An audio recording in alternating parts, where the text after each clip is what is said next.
12 তারিখের পরে যে আমরা 30 কাঠ যে গন্ডগোল হয়েছে, গন্ডগোল হওয়ার পরে যে আমরা যেইভাবে নিয়ে বাস্তবে করতেছি গ্রামের মধ্যে, গরিব মানুষ আমরা কাজ কর্ম কেউর কোনো নাই।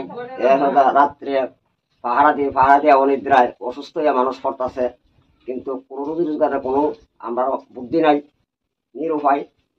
এখন যে অবস্থা আমরা বসবাস করতেছি, কেন আমরা জীবিত থাকা আর না থাকা এরকম অবস্থায় আমরা বাস করতেছি।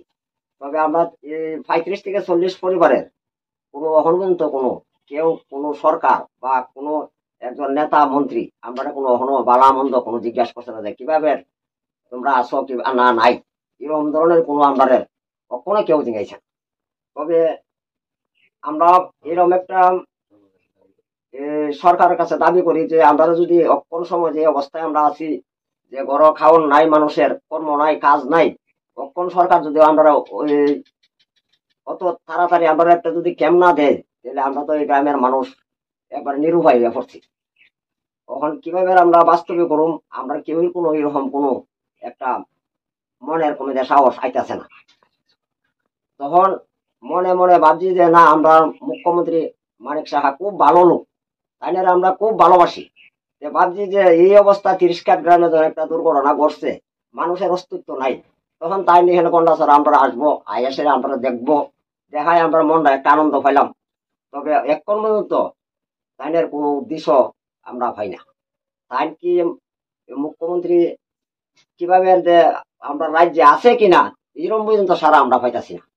তবে খুব আশা আমরা করছিলাম যে ভালো লোক আমরা মুখ্যমন্ত্রী রাজ্যের, কিন্তু ওই এখন পর্যন্ত কোনো সারা শব্দ নাই।